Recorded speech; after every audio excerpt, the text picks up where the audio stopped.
ये क्या है जी? आप मुझे इस मौसम में कहाँ ले जा रहे हैं? इतना तेज आंधी तूफान चल रहा है, घर वापस चलिए ना। बस थोड़ी दूर और वर्षा, उसके बाद देखना तुम्हारी पूरी किस्मत ही बदल जाएगी। इतना कहकर वैभव वर्षा को खींचते हुए नदी के किनारे ले आता है। अचानक उफनती हुई नदी का पानी देखकर वर्षा डर से कांपने लगती है।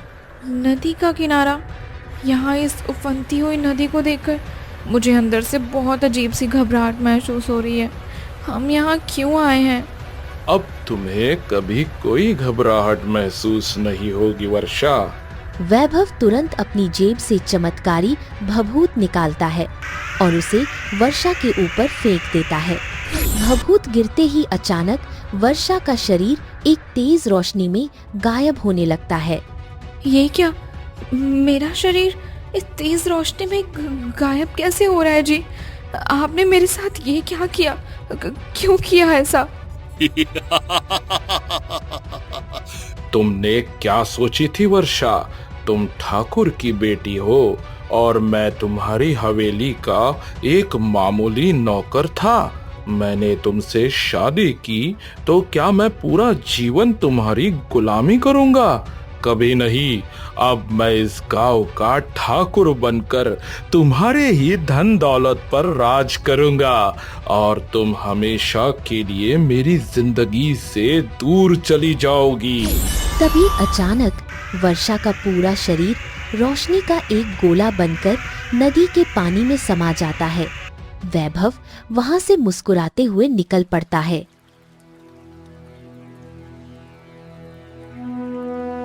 रुक जाओ वैभव, मैं गर्भवती हूँ, तुम्हारी संतान की माँ बनने वाली हूँ। मेरी बात तो सुनो, मदद करो मेरी। पर वैभव जब तक ये सुन पाता कि वर्षा गर्भवती है, वैभव दूर निकल चुका था। वो परेशान हालत में एक झोपड़ी का दरवाजा खटखटाता है। अंदर से यशिका बाहर निकलती है। ये क्या? तुम यहाँ क्यों आए हो वैभव? चले जाओ यहाँ से, मुझे तुमसे कोई बात नहीं करनी है। तुम मुझसे प्यार करते थे पर तुमने मुझे धोखा देकर एक अमीर ठाकुर की बेटी से शादी कर ली। तुम तो मुझे पूरी तरह भूल ही गए थे। अब मुझे उस ठाकुर की बेटी से कोई मतलब नहीं है यशिका। अब इस हवेली में सिर्फ तुम ही मेरी पत्नी बनकर रहोगी। मुझे झूठी दिलासा मत दो वैभव, मैं तुमसे बहुत प्यार करती थी पर तुमने मुझे बहुत बड़ा धोखा दिया। अगर तुम सच में मुझे अपनाना चाहते हो ना, तो तुम्हें उस वर्षा को हमारे रास्ते से हमेशा हमेशा के लिए हटाना होगा। फिक्र मत करो यशिका, मैंने उसे हमेशा हमेशा के लिए अपने रास्ते से हटा दिया है। अब वह हमारी जिंदगी में फिर कभी वापस नहीं आ सकती। अब उस पूरे ठाकुर की हवेली पर सिर्फ मेरा अधिकार है। मैं वहाँ ठाकुर बनूंगा और तुम वहाँ की ठकुराइन। हम दोनों के बीच अब कोई नहीं आ सकता। ये सुनते ही यशिका के चेहरे पे चमक दौड़ जाती है।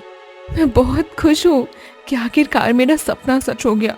मुझे मेरा प्यार वापस मिल गया। ठीक है, मैं तुमसे शादी करके ठकुराइन वाली जिंदगी जीने के लिए तैयार हूँ।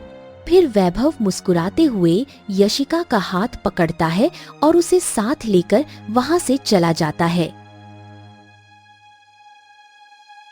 नदी के तेज बहाव में जब वर्षा की आंखें खुलती है तो वह खुद को पूरी तरह पानी में बदला हुआ पाती है। ये क्या? मेरा शरीर पानी बन गया है और मैं इस नदी में बह रही हूँ। हे भगवान, अब मैं क्या करूँ? मेरे पति ने मेरे साथ ऐसा विश्वासघात किया। मैंने तो कभी सपने में भी नहीं सोचा था कि ऐसा वो करेगा। मैं तो आज रात उन्हें ये बताने वाली थी ना कि मैं उनकी संतान की माँ बनने वाली हूँ। अब मैं अपनी संतान को कैसे जन्म दूंगी? मैं इस पानी की दुनिया में कैसे रहूंगी? हे भगवान, मेरी संतान की रक्षा करो। तभी वर्षा का एक आंसू जैसे ही नदी के पानी में गिरता है, अचानक चारों तरफ एक तेज रोशनी फैलती है। पानी के ऊपर तैरता हुआ एक जादुई पालना प्रकट होता है, जिसके अंदर एक नन्हा पत्ता धीरे धीरे झूल रहा होता है। ये सब क्या हो रहा है? आखिर ये नदी में तैरता हुआ पालना और इसके अंदर झूलता हुआ ये पत्ता। तभी तेज रोशनी फैलती है और वहाँ साधु महाराज प्रकट हो जाते हैं। भाग्य के लिखे को कोई नहीं बदल सकता वर्षा। तुम्हारे इसी आंसू की बूंद से तुम्हारा अंश इस सुरक्षित पालने के अंदर आ गया है। मैं अपनी शक्तियों से इससे ज्यादा तुम्हारी कोई मदद नहीं कर सकता। बस कुछ पल बचे हैं तुम्हारे इस अंश के पास। अगर इससे हमेशा ऐसे ही देखना चाहती हो तो इसकी एक कीमत देनी पड़ेगी। कैसी कीमत? तुम्हारी ममता हमेशा अपनी इस बेटी के लिए तरसेगी। जब ये बड़ी होगी तो तुम्हें कभी पहचान नहीं पाएगी और तुम्हें कभी अपनी माँ नहीं मानेगी। क्या तुम्हें अपनी बेटी की जान के बदले ये सौदा मंजूर है? मुझे अपनी बेटी का जीवन बचाने के लिए आपका हर सौदा मंजूर है महाराज। भले ही मेरी ममता उम्र भर तड़पती रहे, पर मेरी बेटी जीवित रहनी चाहिए। मुझे ये सौदा मंजूर है। साधु बाबा गायब हो जाते हैं। नंदिनी, मेरी बेटी, जब तू 20 बरस की होगी ना, तब शायद तू हमेशा के लिए मुझसे दूर हो जाएगी। पर जब तक तू एक पत्ते के रूप में इस पालने में है, मैं रोज तुझे लोरी सुनाऊंगी, बहुत प्रेम करूंगी बेटी।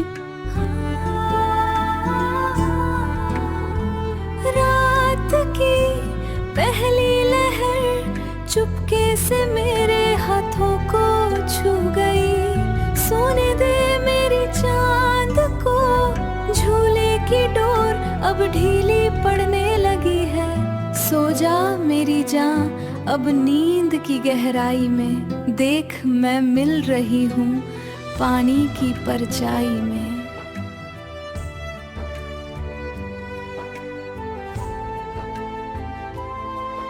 वहीं दूसरी तरफ वैभव और यशिका शादी करके हवेली में ऐशो आराम से रहने लगते हैं।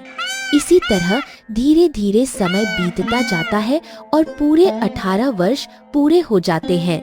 तभी एक दिन आसमान में घने काले बादल छा जाते हैं और बहुत ही तेज आंधी तूफान चलने लगता है। तभी साधु अपनी कुटिया से बाहर आते हैं। आखिर वह दिन आ ही गया। आज नियति अपना फैसला सुनाने वाली है। 18 वर्षों का लंबा इंतजार अब खत्म होने को है। आज वह होगा जो भाग्य में लिखा जा चुका है।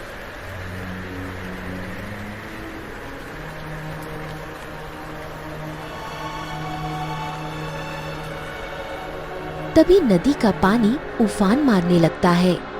मेरी बेटी आज पूरी 18 साल तो इस सुरक्षित पालने में रही। आज समय पूरा हो चुका है। आज तो इस दुनिया में कदम रखेगी मेरी बच्ची। खबर ना हो जमाने की, तू छाओं में रहे। तेरी मुस्कान की चादर सदा राहों में रहे। मेरी बिटिया सही सलामत रहे, चांद बनकर खिले। मैं ना रहूं तो क्या तू दुआओं में। हे भगवान, ये मैं क्या देख रहा हूँ? नदी से बहता हुआ पाला आया और गायब हो गया। और यह लड़की नहीं, यह कोई साधारण दृश्य नहीं है। मुझे यहाँ से भागना होगा। बूढ़ा व्यक्ति जैसे ही पीछे मुड़ता है तभी वहीं बेहोश होकर गिर पड़ता है। थोड़ी देर बाद जब उसे होश आता है, मैं कौन हूँ? मैं यहाँ इस नदी के किनारे क्या कर रहा हूँ? मेरा घर कहाँ है? मुझे कुछ भी याद क्यों नहीं आ रहा? तभी अचानक नदी के शांत जल के भीतर से वर्षा की तड़पती हुई आवाज गूंजती है। नंदिनी, मेरी बेटी नंदिनी, एक बार अपनी माँ की आवाज सुन बेटी। बेहोश पड़ी नंदिनी को अपनी माँ की पुकार सुनाई नहीं देती। वह गहरी बेहोशी में शांत लेटी रहती है। हे विधाता, ये कैसी परीक्षा है मेरी ममता की। मैंने अपनी बेटी की जान तो बचा ली, पर आज जब उसने इंसानी रूप ले लिया तो वो मुझसे हमेशा हमेशा के लिए जुदा हो गई। वो मुझे देख भी नहीं सकती और ना मेरी आवाज सुन सकती है। नदी से आती हुई वर्षा की रहस्यमयी आवाज को बूढ़ा व्यक्ति सुन लेता है। भूत, भूत, इस नदी में भूत है, भागो, यह नदी बोलती है, यह भूतिया नदी है, भागो। आज पूरे 18 वर्ष बीत गए वैभव, और हमारी बेटी माया कितनी खूबसूरत है और साथ ही कितनी समझदार भी। हाँ यशिका, इस विशाल धन दौलत और पूरी हवेली पर अब सिर्फ हमारा और हमारी बेटी माया का ही राज चलेगा। दोनों लालच में अंधे होकर जोर जोर से हंसने लगते हैं। वहीं दूसरी तरफ नदी किनारे होश आते ही नंदिनी अपनी आंखें खोलती है और चारों तरफ देखकर हैरान हो जाती है। ये क्या? मैं कहाँ हूँ? ये जगह कौन सी है? मेरे माता पिता कौन हैं? क्या यहाँ मेरी मदद करने वाला कोई भी नहीं है? तभी अचानक नदी की लहरों के बीच से वर्षा की एक तड़पती हुई आवाज गूंजती है। मेरी बेटी आज पूरे 18 साल तो इस सुरक्षित पालने में रही। आज समय पूरा हो चुका है। आज तो इस दुनिया में कदम रखेगी मेरी बच्ची। लेकिन नंदिनी को अपनी माँ की वो अदृश्य आवाज बिल्कुल सुनाई नहीं देती। वो अपनी याददाश्त खो चुकी है और भूखी प्यासी गांव की तरफ बढ़ जाती है।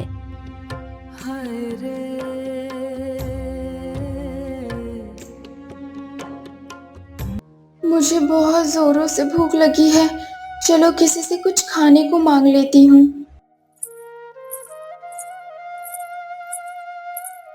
नंदिनी गांव के एक घर का दरवाजा खटखटाती है।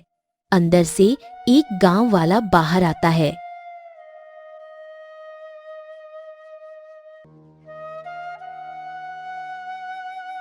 कौन है तुम और इतनी रात को यहाँ क्यों आई हो? जैसे ही वह व्यक्ति नंदिनी की अलौकिक सुंदरता को देखता है, वह दंग रह जाता है। हे भगवान, आज से पहले इतनी खूबसूरत लड़की मैंने अपने जीवन में कभी नहीं देखी। मुझे बहुत भूख लगी है। क्या मुझे कुछ खाने को मिल सकता है? अरे हाँ, क्यों नहीं, मैं तुम्हें भरपेट खाना दूंगा, लेकिन क्या बदले में तुम मुझसे विवाह करोगी? ये आप कैसी बातें कर रहे हैं? आपकी उम्र तो लगभग 40 वर्ष लग रही है और आप मुझसे ऐसी शर्त रख रहे हैं? नहीं, मुझे आपका खाना नहीं चाहिए।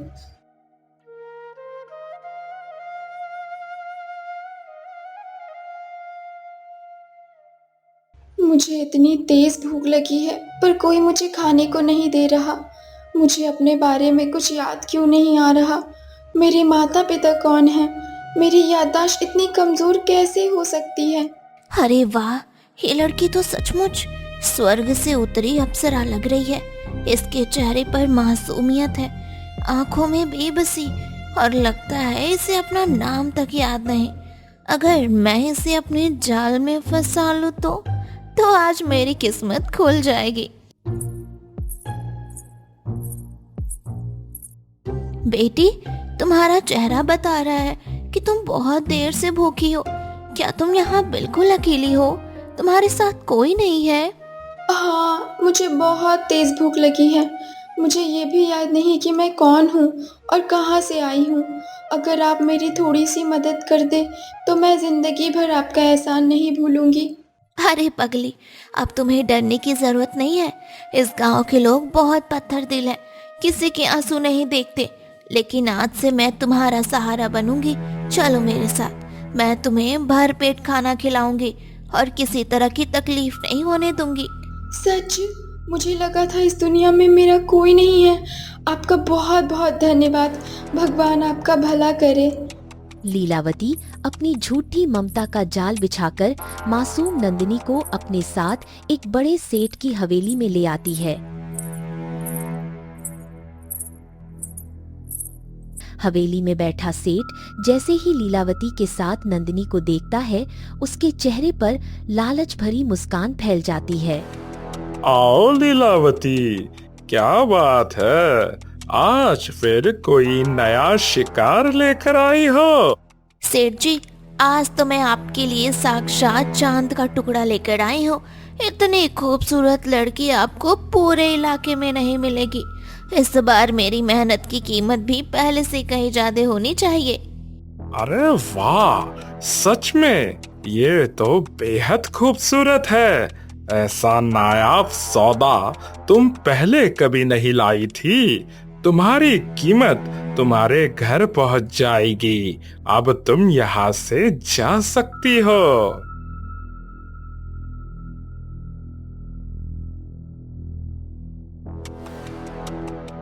ये क्या?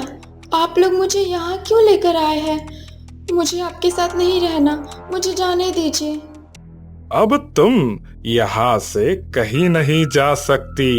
रघु कहाँ मर गया? इसे हवेली के अंदर ले जा और शाम के मनोरंजन के लिए तैयार कर। आज शहर के सारे बड़े जमींदार आने वाले हैं। जी सेठ जी, अभी ले जाता हो।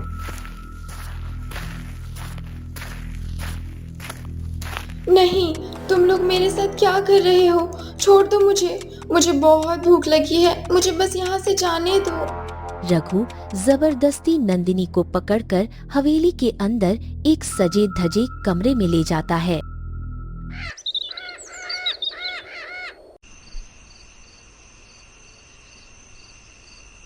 शाम होते ही रघु एक कीमती पोशाक लेकर नंदिनी के पास आता है।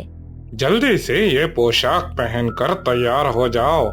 मुजरा देखने के लिए बड़े बड़े रईस लोग आ चुके हैं। नहीं, मैं ये सब नहीं कर सकती। मुझे नहीं पता कि ये मुजरा क्या होता है और मुझे नाचना नहीं आता। अरे कितनी नादान लड़की है। बड़े बड़े अमीर लोग यहाँ अपने शौक पूरे करने आते हैं और तुम्हें उनके सामने नाचना ही होगा। जल्दी तैयार हो जाओ, वरना तुम सेठ जी के गुस्से को नहीं जानती। रघु वहाँ से चला जाता है। नंदिनी रोते हुए वह पोशाक पहन लेती है और भागने का मौका ढूंढने लगती है। वहीं हवेली के रंगमहल वाले कमरे में एक नकाबपोश युवक गौतम बैठा इंतजार कर रहा होता है।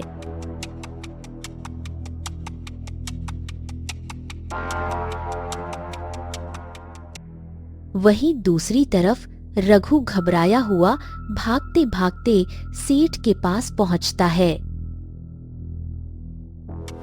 सेठ जी, वह नई लड़की किसी भी हालत में तैयार नहीं हो रही है। वह लगातार रो रही है और यहाँ से जाने की जिद कर रही है। क्या उसकी इतनी हिम्मत? वह मेरे ग्राहकों को वापस भेजना चाहती है। चल अभी बताता हूँ उसे कि इस हवेली में मेरे मर्जी के बिना कोई सांस भी नहीं ले सकता। सेठ गुस्से में नंदिनी के कमरे में पहुंच जाता है। तुम्हारी इतनी हिम्मत, अभी तक तैयार क्यों नहीं हुई? जल्दी तैयार हो जाओ, वरना अंजाम बहुत बुरा होगा। नहीं, मुझे कहीं नहीं जाना, मुझे जाने दो। मैं यहाँ नहीं रहना चाहती, मुझे छोड़ दो, मुझे यहाँ से जाने दो। उसी समय दूसरी तरफ नकाब पहने गौतम चुपके से हवेली के अंदर आता है और नंदिनी के कमरे तक पहुंच जाता है। कमरे में प्रवेश करते ही उसकी नजर नंदिनी के चेहरे पर पड़े ताजा जख्मों पर पड़ती है। ये क्या, तुम्हारे चेहरे पर इतने जख्म कैसे है? और तुम तो नृत्य करने वाली थी, फिर तुम्हारी ये हालत किसने की? नहीं, मुझे बचा लीजिए, मैं यहाँ नहीं रहना चाहती। ये लोग मेरे साथ जबरदस्ती कर रहे हैं, मुझे यहाँ से जाने दीजिए। मैं हाथ जोड़ती हूँ, मुझे बचा लीजिए। तो सेठ ने तुम्हें यहाँ जबरदस्ती कैद करके रखा है, लेकिन वो तो सबको कहता है कि यहाँ सारी लड़कियाँ अपनी मर्जी से ये सब करती है। कोई भी लड़की अपनी मर्जी से ऐसा जीवन कभी नहीं चुनेगी। वो सबके साथ यही करता होगा। पहले धोखे से यहाँ लाता है, फिर डराकर और मारकर सबको मजबूर कर देता है। अब तुम्हें डरने की जरूरत नहीं है। मैं तुम्हें यहाँ से सुरक्षित बाहर निकालूंगा। मेरे रहते कोई तुम्हारा कुछ नहीं बिगाड़ सकता। तुम मेरे साथ चलो। गौतम बड़ी सावधानी से नंदिनी को हवेली के पिछले गुप्त रास्ते से बाहर निकाल लाता है और उसे लेकर घने जंगलों की तरफ आ जाता है।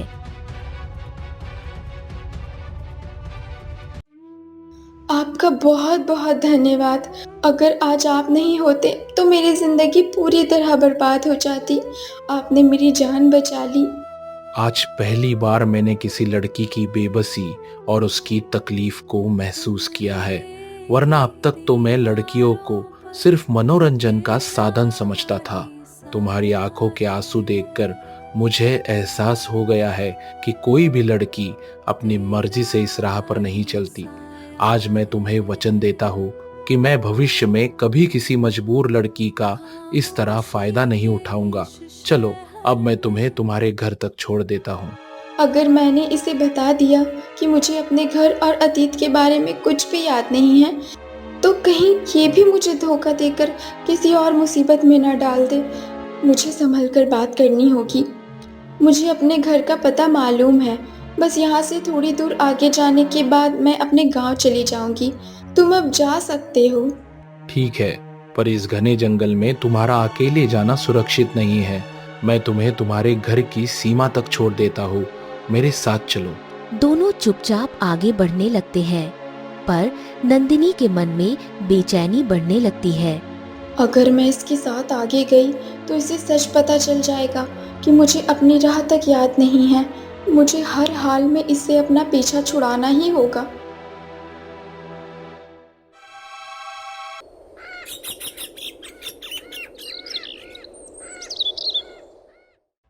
मुझे बहुत जोरों से प्यास लगी है।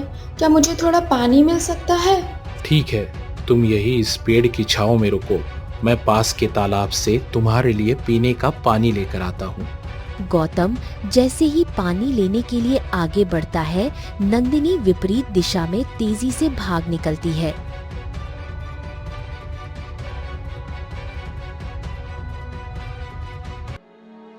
चलो, अच्छा हुआ कि मैंने उससे पीछा छुड़ा लिया।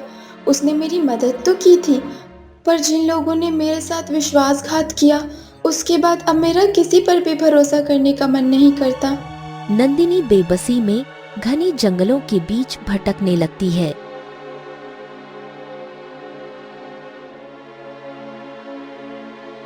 वहीं दूसरी तरफ उस जादुई नदी के पानी से वर्षा के रोने की दर्द भरी आवाज गूंजने लगती है।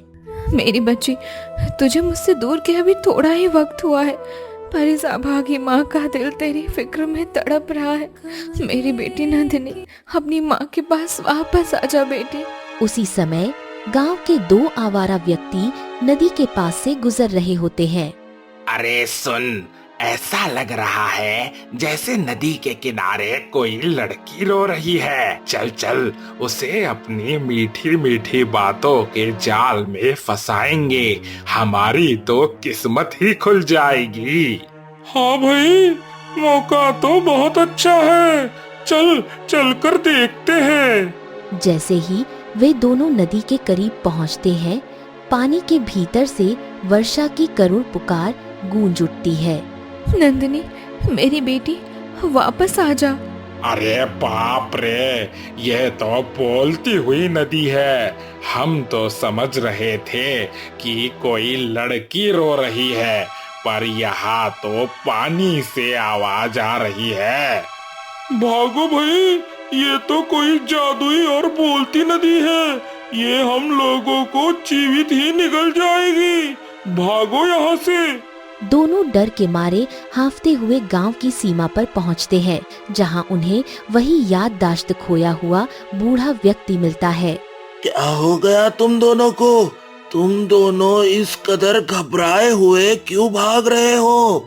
अरे बाबा, वो जो जंगल की नदी है ना, वह नदी खुद से बोलती है। मुझे लगता है कि वह हम सबको मार डालेगी। हाँ बाबा, हमने अपनी आँखों से नदी के पानी को पुकारते हुए सुना है। तुमने जो सुना है वह बिल्कुल सच है। मैं भी अपनी जान बचाकर वहीं से भागा हूँ। वह एक श्रापित बोलती नदी है। आज के बाद कोई भी गांव वाला उस रास्ते पर भूल कर भी पैर मत रखना। ठीक है बाबा, मैं आज ही पूरे गांव में खबर फैला देता हूँ कि कोई भी उस भूतिया नदी के पास ना जाए। दोनों घबराकर भाग जाते हैं और बूढ़ा व्यक्ति मन ही मन परेशान होने लगता है। उधर नंदिनी भूखी प्यासी जंगल के पथरीले रास्तों पर भटक रही होती है। अब मैं कहाँ जाऊँ, क्या करूँ? पेट की आग सही नहीं जा रही, कोई मेरी मदद क्यों नहीं करता? इस अनजान दुनिया में मैं किसके पास जाऊंगी? मुझे बहुत जोरों से भूख लगी है, कोई मुझे थोड़ा सा खाना दे दो। मेरे शरीर में अब और चलने की हिम्मत नहीं बची। तड़पते हुए नंदिनी बेहोश होकर रास्ते पर गिर पड़ती है। तभी वहां से एक आलीशान बग्घी गुजरती है जिसमें उसका सगा पिता वैभव सवार था। वैभव बग्घी रुकवाकर नीचे उतरता है और बेहोश नंदिनी को देखता है। कितनी बेबस और अनाथ लड़की लग रही है। इस तपती धूप में यह बेहोश पड़ी है। मुझे इस पर तरस आ रहा है। इसे इस हालत में यहाँ छोड़ना ठीक नहीं होगा। चलो इसे अपनी हवेली में ले चलता हूँ, वहाँ ये होश में आ जाएगी। वैभव नंदिनी को अनजान समझकर अपनी हवेली ले आता है। हवेली पहुँचते ही यशिका उसे देखकर सवाल करती है। ये कौन है वैभव? तुम रास्ते से इस लड़की को उठाकर यहाँ हवेली में क्यों लाए हो? यह कोई गरीब बेसहारा लड़की रास्ते में बेहोश पड़ी मिली थी, तो मुझे दया आ गई और मैं इसे यहाँ ले आया। ठीक है पिताजी, वैसे भी मुझे अपनी सेवा के लिए एक नौकरानी की जरूरत थी। ये आज से मेरी नौकरानी बनकर यहाँ रहेगी और बदले में हम इसे 2 वक्त का भोजन दे देंगे। ठीक है बिटिया रानी, जैसा तुम चाहो वैसा ही होगा। तभी अचानक नंदिनी की आंखें खुल जाती हैं और वह खुद को एक बड़े से कमरे में पाकर घबरा जाती है। ये क्या? मैं कहाँ हूँ? मुझे यहाँ से जाने दीजिए, मुझे यहाँ नहीं रहना। तुम डरो मत बेटी, मैंने तुम्हें रास्ते में बेहोश देखा था, इसलिए तुम्हारी मदद करने के लिए यहाँ अपनी हवेली में ले आया। यह मेरी हवेली है और तुम चाहो तो यहाँ दासी का काम कर सकती हो। वैसे तुम्हारा नाम क्या है और तुम कहाँ से आई हो? मुझे भूख बहुत जोर से लगी है और इस समय मुझे काम और भोजन की सख्त ज़रूरत है। अगर मैंने इन्हें सच बता दिया कि मुझे कुछ भी याद नहीं, तो शायद ये मुझे यहाँ से निकाल दे। मुझे झूठ का सहारा लेना ही होगा। मैं एक अनाथ लड़की हूँ। जब तक मैं काम करके कुछ पैसे न कमा लूँ, तब तक मुझे सिर छुपाने का कोई ठिकाना नहीं मिलेगा। मैं आपके यहाँ काम करने के लिए तैयार हूँ। ये लड़की तो बेहद खूबसूरत है। इतनी सुंदर तो मैं भी नहीं हूँ, पर कोई बात नहीं। सुंदर है तो क्या हुआ, आखिर है तो मेरी नौकरानी ही। पूरी जिंदगी से मेरे इशारों पर दासी बनकर ही काम करना पड़ेगा। इस लड़की को देखकर मेरे दिल में अजीब सी हलचल क्यों हो रही है। ऐसा लग रहा है जैसे मेरा कोई गहरा और पुराना रिश्ता हो, पर ऐसा कैसे हो सकता है? मैं तो इसे जानता तक नहीं, आज पहली बार देखा है। शायद मेरा यह सिर्फ एक वहम है।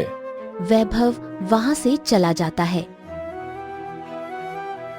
फिर आधी रात को नंदिनी अपने कमरे की खिड़की पर बैठ जाती है और बेहद भावुक होकर आसमान के चमकते तारों को निहारने लगती है।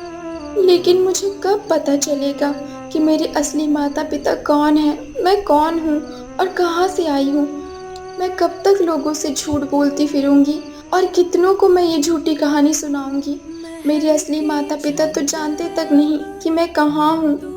इतना कहते कहते नंदिनी की आंखों से आंसू छलक आते हैं। वहीं दरवाजे के पीछे खड़ी याशिका ये सारी बातें सुन लेती है। क्या इसने तुमसे कहा था कि इसकी सौतेली माँ है जो इसे परेशान करती है, लेकिन यहाँ तो ये कह रही है कि इसके असली माता पिता कौन है इसे पता भी नहीं। यानी कि ये लड़की हमसे झूठ बोल रही है। मुझे अब इस पर कड़ी नजर रखनी होगी। ऐसी आवारा लड़की पर मैं बिल्कुल भी भरोसा नहीं कर सकती। याशिका गुस्से और चिंता में वहां से चली जाती है।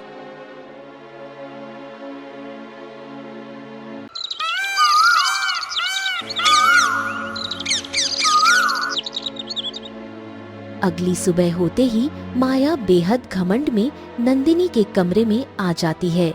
अरे ओ महारानी, कब तक सोई रहोगी? जल्दी उठो और मेरे सारे कपड़े धोकर लाओ। और हाँ, मेरे जूते भी अच्छे से साफ कर देना। मुझे आज अपनी सहेलियों के साथ घूमने जाना है। जी हाँ छोटी मालकिन, क्यों नहीं, मैं अभी आपके सारे काम कर देती हूँ। नंदिनी बिना कोई शिकायत किए जल्दी से माया के कपड़े धोती है और उसके जूते साफ करके उसके सामने रख देती है।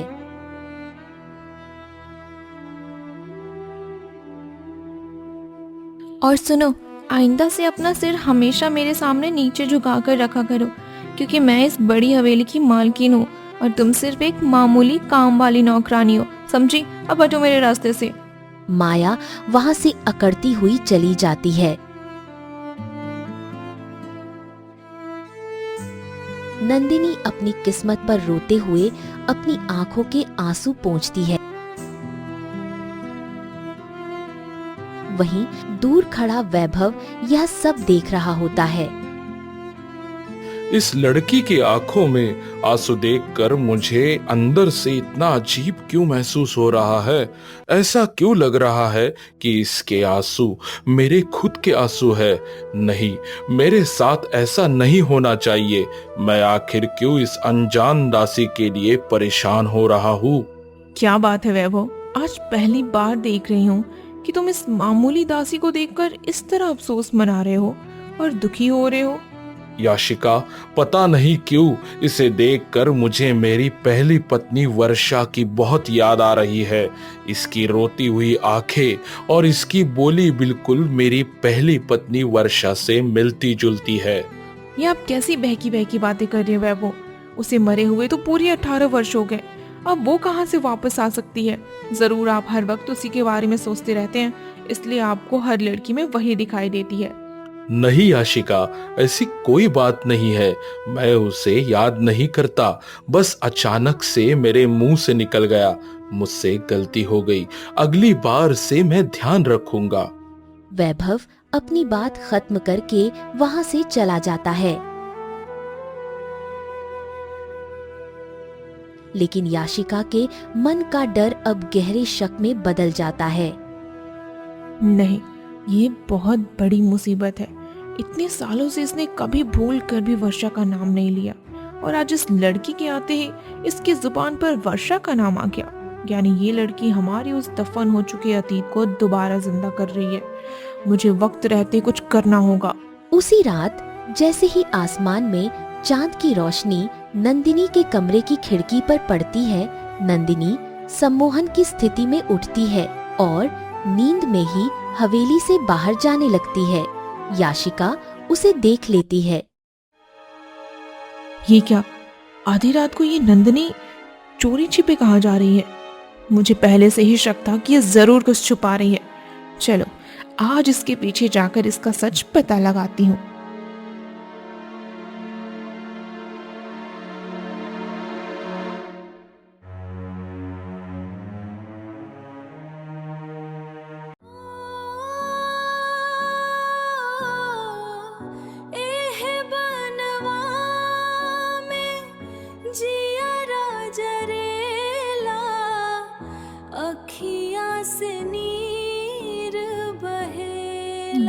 भूत, ये तो वर्षा की रूह है।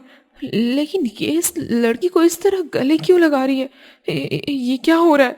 मेरी बेटी, तुम्हें सही सलामत देखकर मेरी ममता शांत हो गई। मैं कितनी खुश हूँ। मैंने साधु महाराज से कितनी मिन्नतें की, तब जाकर उन्होंने तुम्हें बस कुछ पलों के लिए इस रूप में मेरे पास भेजा है, ताकि मैं तुम्हें छू सकूं। और चिंता मत करो बेटी, बहुत जल्द मैं उस गद्दार वैभव को उसके पापों की सजा भुगतने पर मजबूर कर दूंगी। जो उसने मेरे साथ किया था वही अब उसके साथ होगा। बस तुम कुछ दिन और इंतजार कर लो, फिर मैं नदी के बंधन से बाहर आ जाऊंगी। नंदिनी बिना कुछ बोले वापस हवेली की तरफ जाने लगती है। वहीं पेड़ के पीछे खड़ी याशिका गुस्से और डर से थर थर कांपने लगती है। नहीं, ऐसा नहीं हो सकता। मुझे अच्छे से याद है, जब वर्षा गर्भवती थी तब मैंने ही वैभव को भड़काकर उसके उसे रास्ते से हटवाया था, लेकिन उसकी ये बेटी आज सही सलामत 18 साल की होकर हमारी हवेली में रह रही है और ये वर्षा भी नदी से बाहर आने वाली है। नहीं नहीं, ये सच कभी भी वैभव के सामने नहीं आने दूंगी। इस हवेली पर और वैभव की पत्नी बनकर सिर्फ मेरा अधिकार रहेगा। मैं इस लड़की को और उसकी माँ को अपनी जिंदगी बर्बाद नहीं करने दूंगी। नहीं नहीं। याशिका गुस्से में घर की तरफ जाने लगती है। क्या वर्षा अपनी शक्तियों से अपनी मासूम बेटी को बचा पाएगी? क्या नंदिनी का ये चौंकाने वाला सच सबके सामने आ पाएगा? क्या वैभव अपनी खुद की बेटी को पहचान कर उसे उसका असली अधिकार दिला पाएगा? ये सब जानने के लिए देखिए हमारा अगला भाग।